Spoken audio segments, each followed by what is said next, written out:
Bom dia, meus amados irmãos, a graça e a paz do nosso bondoso Deus e o amor do nosso Senhor e Salvador Jesus Cristo esteja em cada um de nós, hoje e sempre. Hoje, quarta-feira, nós vamos dar continuidade ao nosso estudo da lição. Estamos estudando sobre o sinal da ressurreição. A lição que nós estamos explorando, a ressurreição de Lázaro, num cenário assim cheio de questões reveladoras para a nossa edificação espiritual.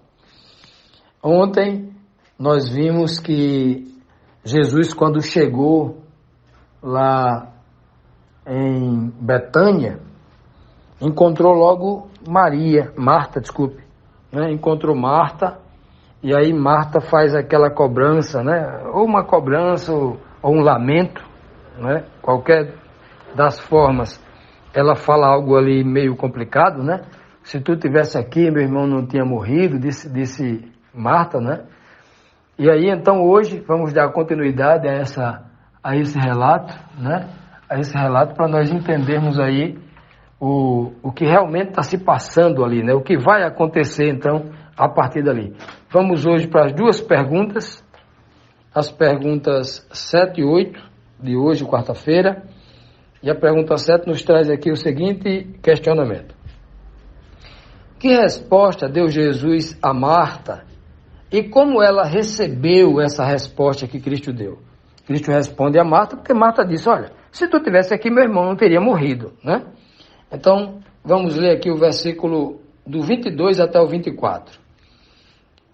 Mas sei que mesmo agora... Ela dizendo, Marta, né? Mas sei que mesmo agora que meu irmão está morto há 4 dias, Deus te dará tudo o que pedires. Olha, Marta tinha uma certa fé, não era? Disse-lhe Jesus, o seu irmão vai ressuscitar. Marta respondeu, eu sei que ele vai ressuscitar na ressurreição no último dia. É aquilo que eu digo sempre. Eu já encontrei mais de 50 passagens na Bíblia, onde as pessoas respondem, eu sei.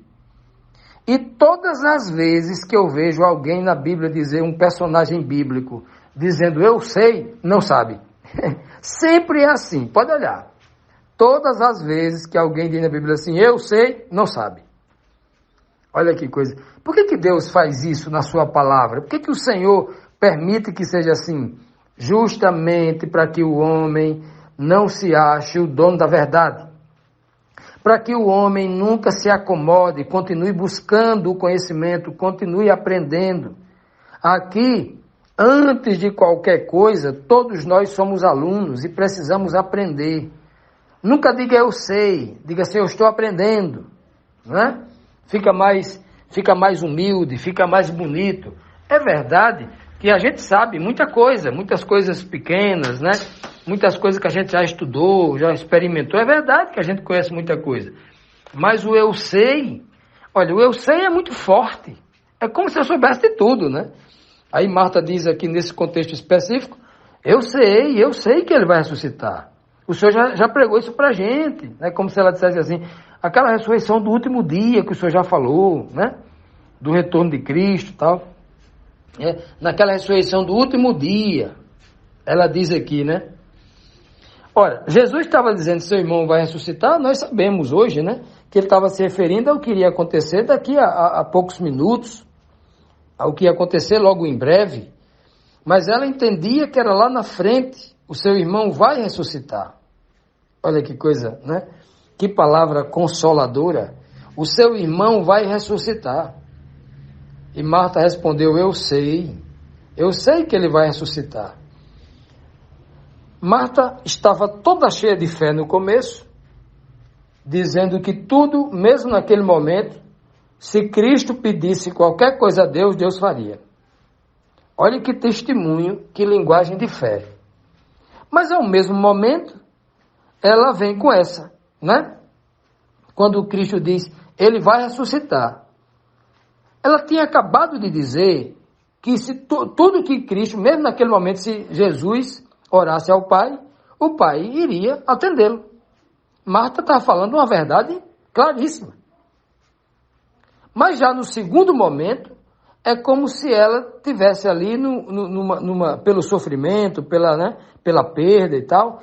É como se ela tivesse ali os sentimentos confusos, tivesse naquela coisa bipolar, sorrindo e chorando, acreditando e descrendo.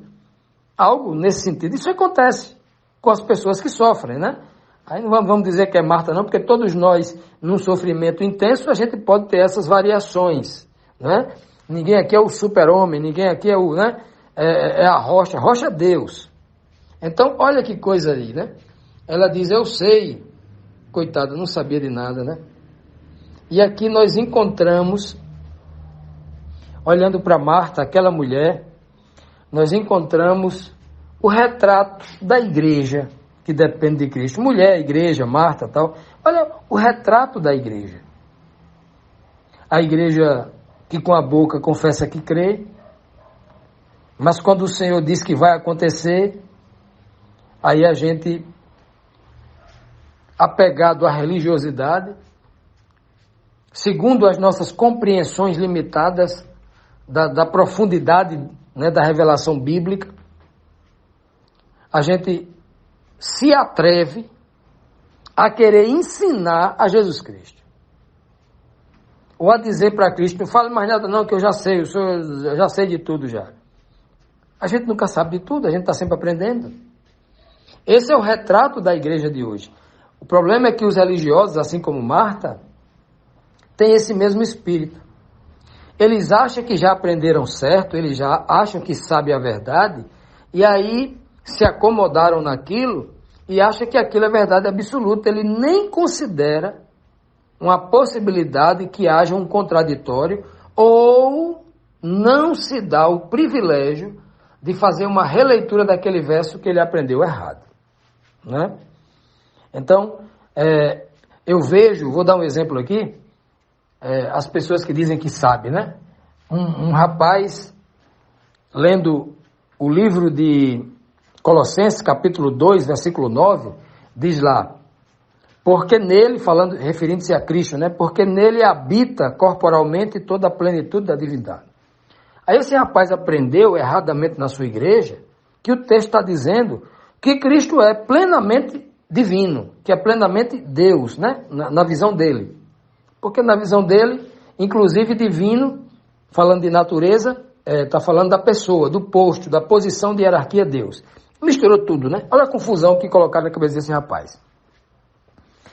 E aí, ele diz assim, tá vendo? O texto está dizendo que Cristo é 100% Deus. Cristo ele é divino. Ele é um Deus, ele é divino, ele é um Deus. Está aqui, ó. E é plenamente, ele é pleno Deus. E eu disse, olha, você lê o texto direito? O texto está dizendo assim, ó, porque nele habita.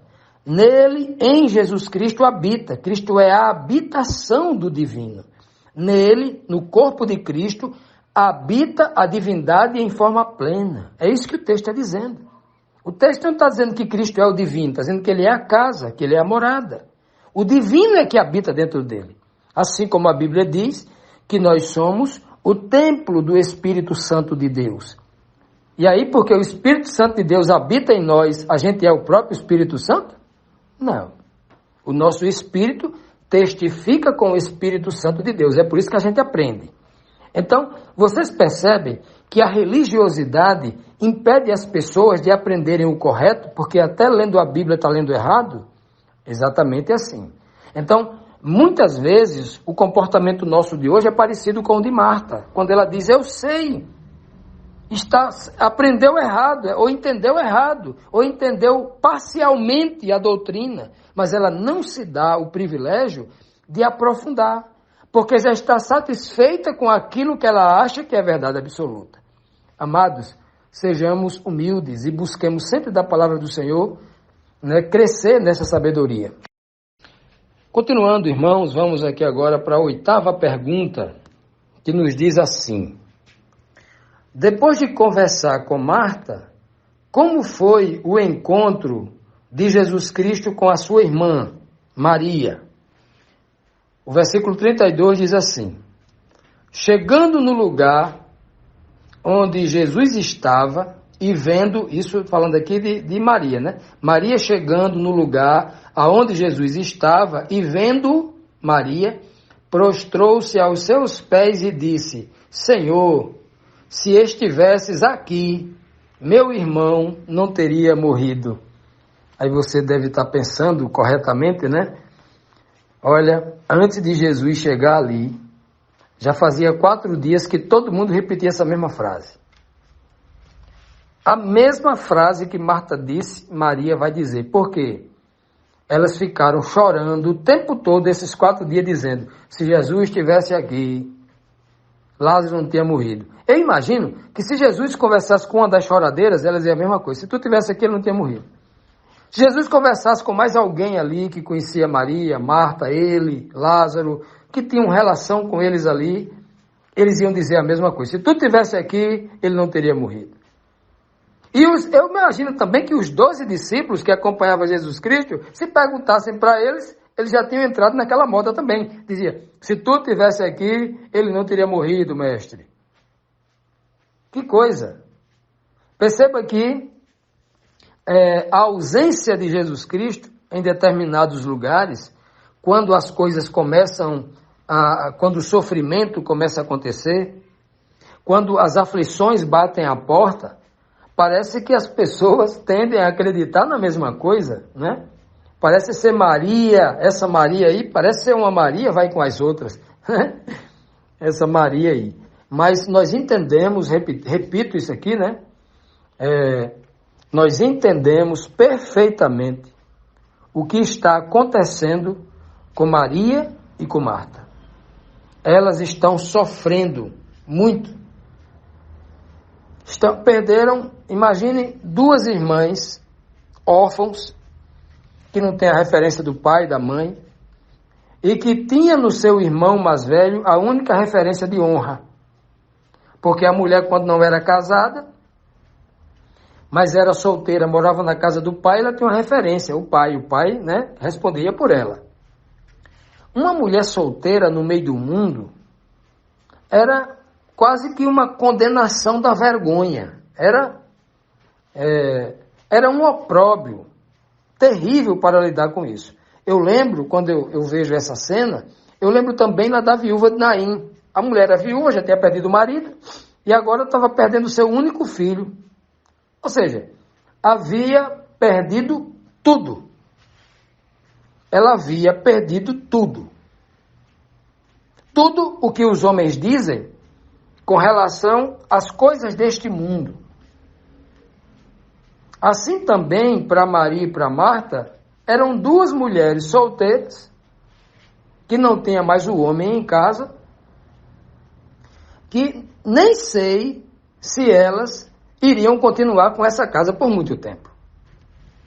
Olhem que situação difícil a situação delas. Então, é um sofrimento, obviamente. O que mantinha elas de pé ainda era um pouco de fé que lhes restava. E agora Jesus Cristo havia chegado ali.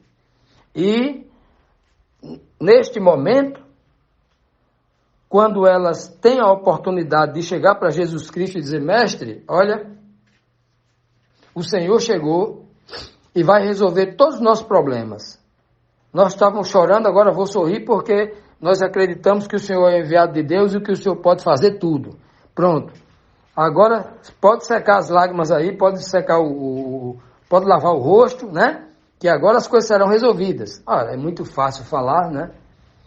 Hoje, com o conhecimento que temos, se nós tivéssemos a convivência com Cristo, talvez nós nos comportássemos assim. Mas aquele povo daquela época não estava aprendendo ainda. Era muito pouco tempo convivendo com Cristo. Tinha muita coisa para Jesus fazer ainda, para que aquele povo aprendesse e alicerçasse a fé. Meus amados, o fato verdadeiro aqui, nessa experiência com Marta e com Maria, é que eram 2 irmãs que estavam sofrendo muito, que teve a fé testada, e em dado momento a fé não foi embora completamente, mas o sofrimento fez com que elas quase vacilassem na fé. Nós hoje, para que não entremos nessa questão de vacilar na fé, de perder a fé e a esperança, é muito importante que nós a exercitemos, examinando a palavra, sobretudo não só examinando a palavra, mas praticando a palavra, indo pregar o evangelho, indo ajudar as pessoas, indo fazer a obra de Deus. Porque quando nós não fazemos a obra de Deus, só resta uma coisa para a gente. É a gente enfraquecendo até a morte, até experimentar a morte espiritual. Cada um de nós precisamos fazer assim.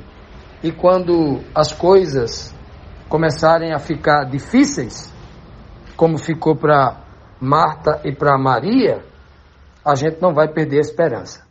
Quando a gente perder um ente querido, a gente não vai perder a esperança. Vai continuar firme, confiando no Senhor Jesus Cristo, que está em nós. Que o Senhor nos abençoe, que o Senhor cuide de nós, que o Senhor nos guie em toda a verdade, para que nunca possamos fraquejar diante da angústia, diante do sofrimento, diante da dor, diante das perdas, porque neste mundo nós ainda teremos muitas perdas, né? Mantermos firmes em saber que Jesus Cristo está conosco. Não é se Ele estivesse conosco, não. Ele está conosco, porque Ele fez uma promessa e Ele não volta atrás. E Ele não falha na promessa. Aonde estiver 2 ou 3, estarei no meio de vós. E disse aos discípulos, com toda clareza, olha, eu estou aqui convosco, mas o meu Espírito estará em vós. Ele fez essa promessa. Então sejamos servos de Deus, sigamos firmes, porque o Senhor nunca nos abandonará. Ele diz em Mateus capítulo 28, versículo 20. E eis que eu estou convosco todos os dias, até a consumação do século. Jamais a gente pode falar como Maria e como Marta. Ah, se o Senhor estivesse aqui. Não, Ele está. Eu estou convosco todos os dias até a consumação do século. Esta é a palavra que Cristo nos dá. Não é só para consolar, não. Ele fala para que a gente tenha certeza disso. Não deixe que o sofrimento apague a nossa fé.